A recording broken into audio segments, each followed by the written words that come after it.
our art class led a strike because we felt like we're being cheated in the school. We felt like we're not getting money's worth from the school. Okay. So we led a strike, and that opened me up to my political side of things. We're learning a lot of history about like African history, Ugandan history, revolutions all across the world. So the you were French fired up Revolution. by all that? Yes, we were fired up by that. So we convinced S1s and S2s, S3s, S4s. We're like, guys, this is not a fair deal. This is not good enough. Yes, we're not eating well, yet we're paying a lot of money. And the school is not changing. Like, there needs to be progression. Yeah. And S1s didn't know what progression meant. We were the ones who knew what progression was. Like, society has to proceed. Yeah, so we convinced them to strike. Then we, on the night before the strike, someone snitched, like, these guys are going to strike. And the administration figured out, and then they started to summon people who they thought were ringleaders of the strike. So we sat down and agreed, no matter what happens, the strike is on. We're not banning anything. We're walking out of here and presenting like grievances to the DEO, which was strange for our teachers because previous strikes were banned the school down. This was take a petition to the so DEO. no violence. Yeah. So now my political side met my journalism side again. So because of the strike, we went to the DEO and we got there. They were like, okay, there's 1,000 of you. Someone has to present your grievances. The head prefect had abdicated his duty then because he wasn't for the strike from the start. So I figured, let me do this. I presented grievances. So I stepped up, and there were a lot of cameras, recordings around. Yeah. So I went back and wrote an opinion on why we led a strike. The school closed. So after the strike, 3 days later, the school closed. They told guys go back home. So I wrote an opinion on why we took out a strike, sent it to the Daily Monitor. They published it. So they published it. They're like, you look like a talented writer. Can you write for a magazine we have? It's a school magazine. It was called T-Vibe. Great opportunity. They were paying me. I don't think I'd have taken it up if they were not paying me. It was the incentive of money that every time you would write, 15,000 would come to you. And 15,000 was a lot of money. At that time. Yeah, separating me from all the others in school. Yeah. It was a lot of money. Yeah. So I started to write for T-Vibe, the Monitor then. Columnists started to respond to my emails, which was a good thing. Like, okay, this name looks familiar now. They started to respond to my emails, yeah. Then I finished my Essex exams. So there was a downturn there. When I got done with my Essex exams, I'd hoped a driver would pick me. Okay. When I got out of the class, I saw my father was there, which was strange because he'd never come to school to pick me. Before? It had never happened before. Okay. So this was strange, first of all. So when I saw him, first of all, I was in shock of, okay, this is new. But I was like, maybe it's a fatherly duty that he's doing, yeah. So I packed my things in the car. We're driving back. Instead of going to Entebbe, we drive to Zambia Hospital. So when we drive to Zambia Hospital is when like they now break down the story to me. They're like, well, your mother suffered a stroke. She was driving at the time when she suffered the stroke. Luckily, she hit a culvert and the car stopped. The well-wishers rushed her to a clinic. They called emergency number. Emergency number was my dad. He wasn't around then. He called, organized for ambulance, and the ambulance took her to Zambia. So I came when she had been on her 5th day in hospital. Yeah. And she couldn't recognize me, which was strange. It's like, so if you can't see me, your son, who are you recognizing? Yeah, so it was strange for me because I didn't anticipate to ever see my parent in a weak state. Yeah. Never. So that emotional imbalance really riddled me. Yeah. Yeah, so I kept coming to see my mother. Every day I'd come stay there. Now, because she'd worked at the Catholic Secretariat and she was in charge of Catholic media, she had a lot of media friends that she'd met. So one day, one of the media friends came to visit. It's called Sam Guma. And he's like, oh, Raymond, you're here. I've seen some of you work in the Daily Monitor. You look like you're talented. Can you come write for us? Can you come do some work for us? Yes. I was in vacation. I didn't have anything I was doing. I could get some money, put some food on the table, perhaps. Yeah. So I started out an internship. with a Uganda Radio Network. Yeah, where I learned the ropes of like journalism. So the newsroom didn't have much time for youngins, so I pretty much didn't have a lot of interaction with people in my first 2 weeks in the newsroom. Yeah, but the editor of the newsroom stayed in Entebbe. Ah, okay. So it saved my dad a lot because he used to have come pick me from work, take me home, and then bring me from home, take me to work, and he had to see my mother in hospital. Yeah. So it was a lot of a bother for him. So when I found out, I told the editor, so I stay in Entebbe on your road. I could literally be at the side of the road. When you're coming, you'll find me. Then when we're going back, we'll go back together. Okay. Like, well, I leave home early, 4:30, so if you want to be at the side of the road, it has to be 5 a.m. So that's how I learned to start waking up early. Okay. Yes, I'd wake up. The discipline came from. I'd wake up at like 4 a.m. in the morning, dress myself up, get ready, leave some breakfast for my youngins, and then get to the road. The car would find me there. If he left me, that's it. Yeah. I'd have to go back, beg my dad for money, because I don't get paid. So I beg my dad for some money to go and do some transport. Yeah. So after doing internship for about 2 months, they were like, you've picked up really well, so we're going to offer you a freelance. We'll pay you some money. It wasn't a lot of money. It was like 72,000 a month. Yeah. It couldn't even cater for transport to and fro and food. Yeah, but I learned financial discipline along the way. So I'd saved up a lot of money that I kept to myself. Okay. And so my lunches, when the guys in the office would go out have great lunch, I just order in chikomando and mix in with kachumbari and eat that. It was 1.5.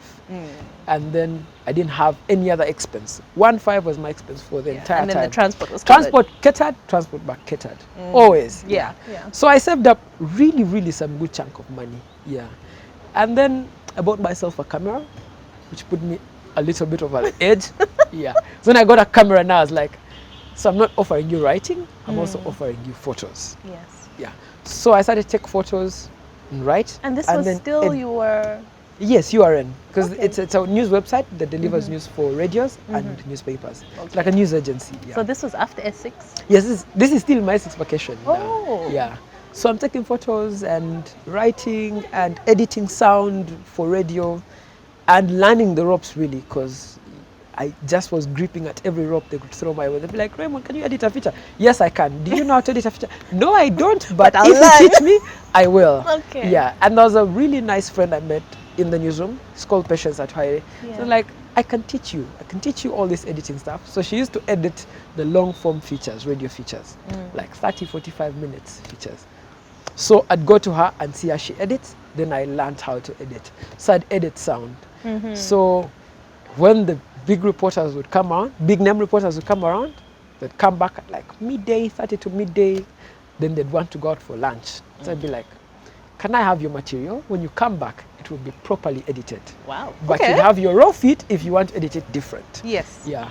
So I got good at it. They started to trust me a lot more. They started to become my friends a little bit more. Yeah.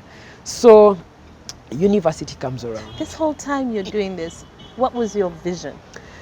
Was it about just a curiosity to learn, or you? No, honestly, my vision at the time was, if ever a point in time comes where dad says, I'm spending a lot of money in the hospital, I need you to take care of your siblings. I was just readying myself for that point. Yeah.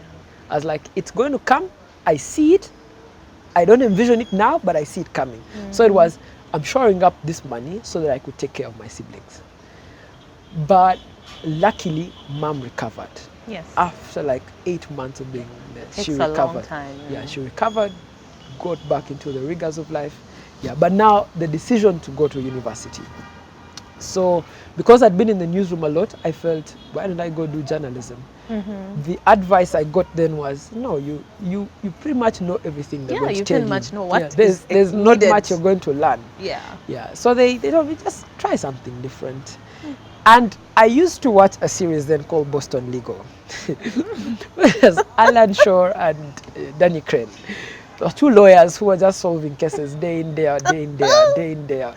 Yeah. And Alan Shaw had this social justice component to him that I loved and adored. I was like, I want to be Alan Shaw sometime.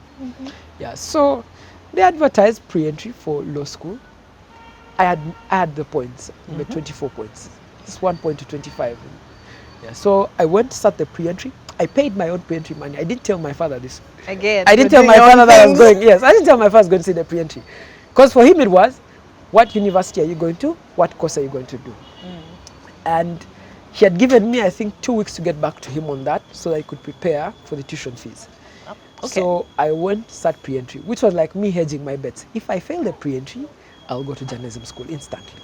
So I applied for law at UCU, I applied for law at Makerere, I sat the pre-entry, came up top 5 of the class, like, well done.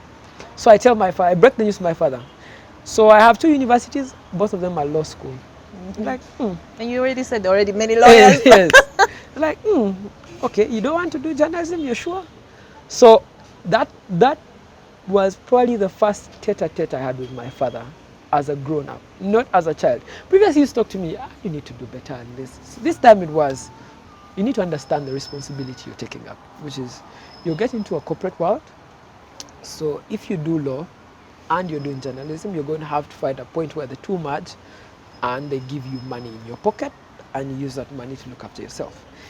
I figured, no, I don't need this advice now. So I continued, I did law. So I'd do law in the evening class and then I'd be in the newsroom during the day. Then they promoted me from freelance to staffer. I was earning a handsome fee, I think 300K. It wasn't that much.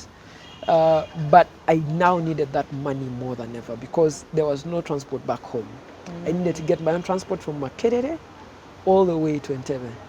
Yeah. So I'd negotiate with the editor because I'd be in the evening class. I'd be texting him, are you still in the newsroom? If he was in the newsroom, I'd just rush the newsroom, go with him home.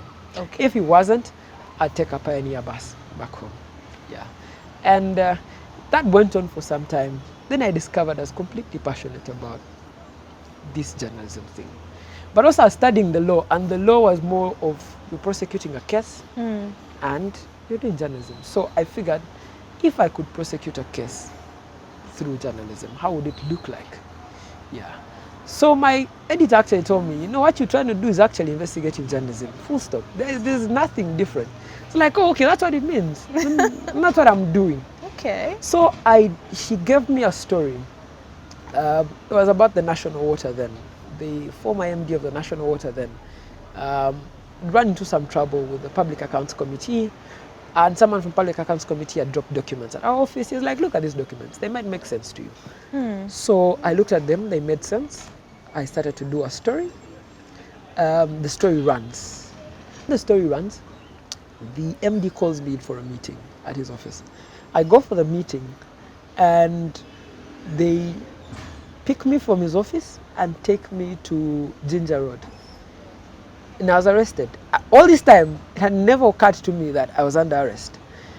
So I'm at Ginger Road and... so you're just sitting there like... I'm sitting there thinking... Like, who do I need to see, no, right? I'm thinking, I'm having an interview anytime soon with the MD, anytime soon. So they give me the phone, they're like, call your employers.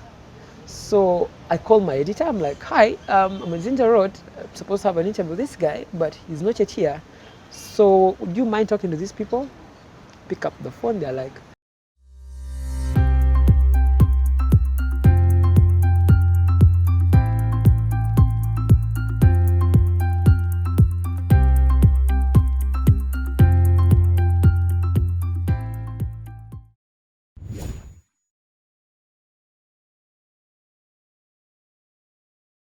well, this person is probably under arrest at the moment. Yeah. So my editors panicked. So they drove me in a van from Ginger Road, took me back to my office. Okay. Yeah. So they took me back to office. My editor said, you're probably on the money. Yeah. But you're young, which could endanger you. So do you want to hand over this story to someone else to do it? Or do you want to pursue it on yourself? In which case the repercussions on you could be much more detrimental. I did the math. Then the logical conclusion of life is death. So if anything is to happen, that's the worst. No. I'm sorry. That's not how it works. That's how it works. That's the logical conclusion to life. I'd learned this lesson from my dad. But you don't need to rush it. You don't need to rush it. No, I don't need to. So yeah, I did the story. The story ran, gained a lot of prominence. Yeah. The Daily Monitor carried it as their story. Then radio stations carried it also as their story. Then all of a sudden, my name was just everywhere. Because it was, this story looks well done. Who did it? And then the name, this name, we don't know it. We don't Who know is this it? person. Yes, who is it? So I pretty much got like, many editors now started to like recognize the kind of work I was doing. Yeah. And at that time, How did that honestly, feel? it felt good in a way, but I wasn't head over heels at any one point. Did you feel like you hadn't done your best work? No, I think I'd done my work, but also I'd done it in a way that it was a shift for me. It wasn't a life-changing moment. It was a shift. I realized much later that it was a life-changing moment, but for me then it was a shift. Okay. I would go back to law school, study, come to work, do work, the like. So, my friend Patience, after I did the National Water one, my friend Patience hands me a cache of documents at some point. She's like, this thing that we hear that, Israeli refugees are coming here and government is actually like receiving arms in exchange for refugees. Since you did this National Water thing, you would look into it. It looks good. I had a lot of friends in the army by virtue of my father. They were friends who talked to me as their son, not as a reporter. Yeah. So when I'd call them for like key things, like breaking news things, I'd be like, oh, how are you, son? How's your mother? How are you doing? How is school? So it was that conversation. It was never, you are a reporter that I need to account to. So you were able to get some... Yeah, I was able to get an edge over people, but then they were never giving me the information that I needed when I needed it. Okay. Yeah. But one of those turnaround moments was I'd come very early to office, really as in office by like 4:30 in the morning. And I was there alone. Then a flag happened. There's a flag off from Kenya that choppers from Uganda going to Somalia had crashed. UPDF choppers crashing, I was like, no, it can't happen. If it happens, some of my uncles would know. So I picked up the phone, I called. First person I called was like, Raymond, I haven't heard. I'm just waking up. I haven't heard anything. Anything like that. It's like, but if it's a chopper incident, these are the guys in charge of choppers. Okay. So I'm going to call them and tell them to expect a call from you. Now, because a peer had called a peer to expect a call from me, when I called the person, I don't know whether they thought I was a soldier. I don't know whether they thought they were giving me an accountability. They gave me full details. Which choppers it was, when they'd left from Entebbe, where they were going, where they crashed from, oh my gosh, what had happened in emergency response. All this time I had a notebook, I was just scribbling. So the editor walks in at 6 and I tell him, I have a hot story. We must break this story.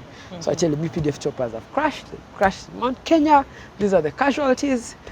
He's like, Raymond, you're too young to know this. It can't be true.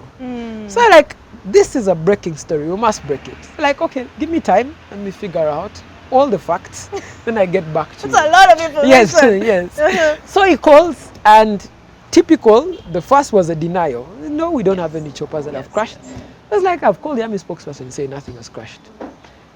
I felt like maybe this guy lied to me, but they were too specific with their lie for it to be a lie. Yeah. So I told him, okay, what I'll do is I'll write it down and put it in draft. If you need to use it, it's available in draft. So day goes by, 10:30 there, 10:30 coming 10:40. Then one of the sources in the newsroom, one of the sources in the army calls someone in the newsroom, says, we have a scenario that we need to manage. Okay. So we will have a press conference at midday. So my editor calls me, is like, that chopper story, did you write it? I'm like, yeah, I wrote it, it's in draft, it's available if you need it. Like, I'm going to need you to come back to office.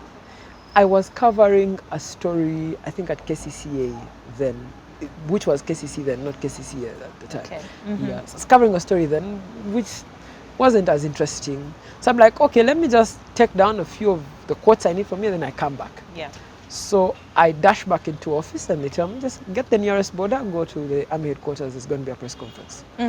So I get to the army headquarters and uncle walks by. It's like, oh, Raymond, you're here. I'm like, yes, I'm here. I called you in the morning, you told me you didn't know anything, but now we're here. It's like, oh yeah, the friend I recommended to should have told you something. Yeah, he told me some things.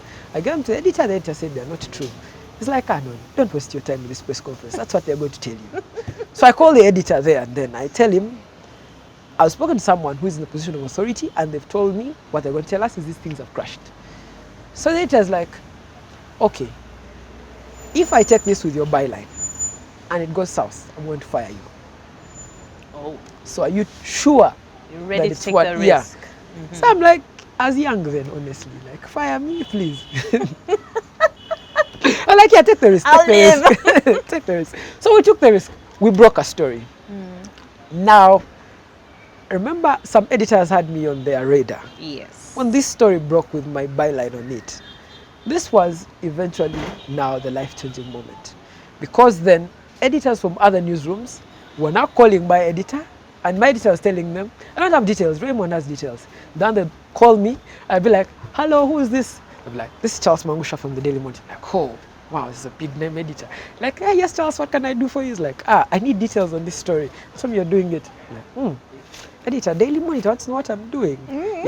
Yeah. So that's the first time I got in touch with a man called Maurice Mugisha. Right. Who called, I think he'd called his folks in the Daily Monitor, and the Daily Monitor told him, Raymond is the guy who has the details. So he called me, hi, I'm Maurice Mugisha. I'm like, yeah, you anchor news, I hear you a lot. You're like in our living rooms.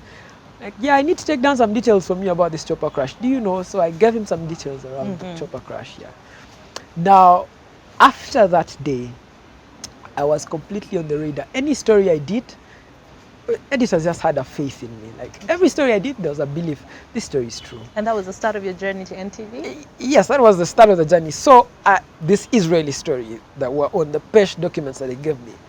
So, because I was covering this chopper crash story and interacting with a lot of soldiers, I got a word. It's like, oh yeah, we have some consignment from Israel coming in that is really, yeah. And I got the word in the most uncanny of ways, because I was seated at a reception waiting on a meeting that I was supposed to go into, and someone came to the secretary, gave them documents. I like, please prepare this consignment, it's coming from Israel, we need to check everything out. So I was like, okay. I pretended not to know anything, because at that point, if I pretended to know anything, nothing was going to come through. So I pretended not to know anything. I went in for the meeting. When I came out for the meeting, I told the secretary, oh, they told me to pick some of the documents that were dropped here for the Israeli consignment. Yeah. Secretary, innocent, just gave them to me. Like, oh yeah, here they are. So I ran away from there with those documents. And I did my first investigation that was solid, completely solid, which showed the refugees, where they were coming from. I had flight numbers, flight tickets, all the details. Consignments. I had consignments of ammunition that the UPDF had. So when the story ran, it was first, who does this kid think he is? But also it was, this kid knows pretty well to just be taken down easily. Yeah, so when the story ran, on Saturday, I get a call. As friends with Alan Kasuja, I met him through, Ask the Prime Minister. Then he used to run a hashtag called Ask the Prime Minister.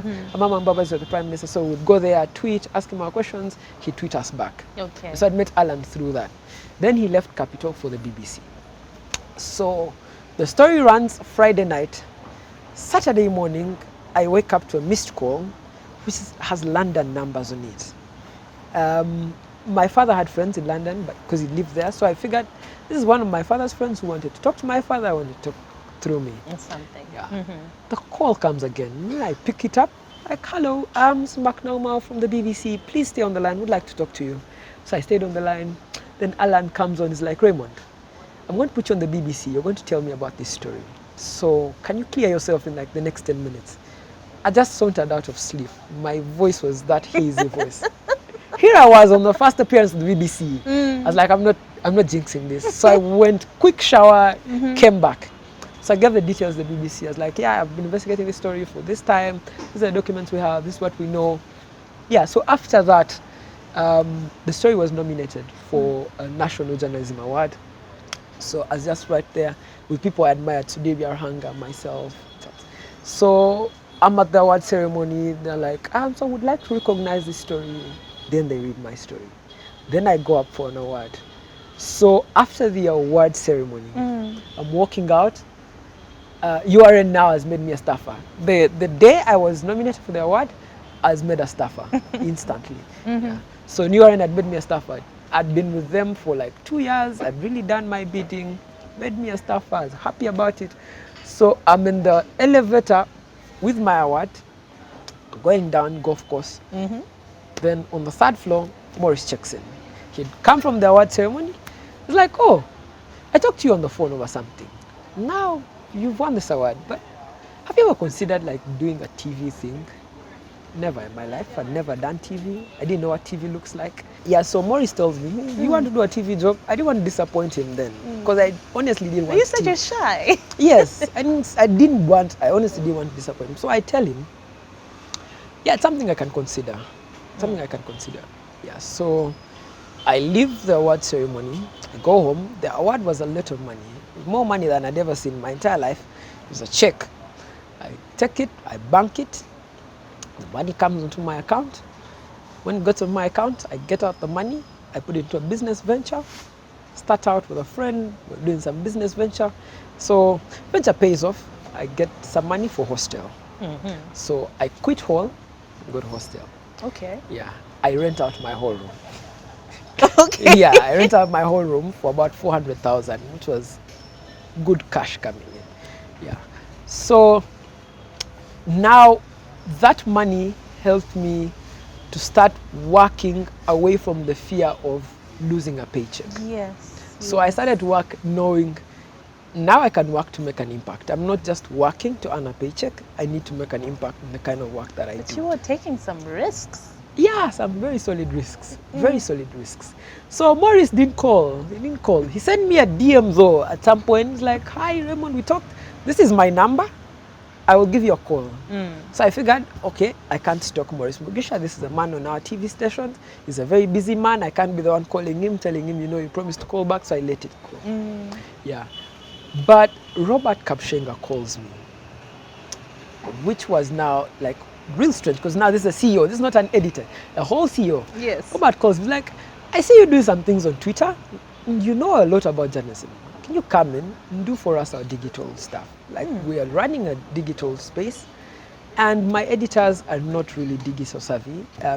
Then newsrooms were changing from paper, print to online.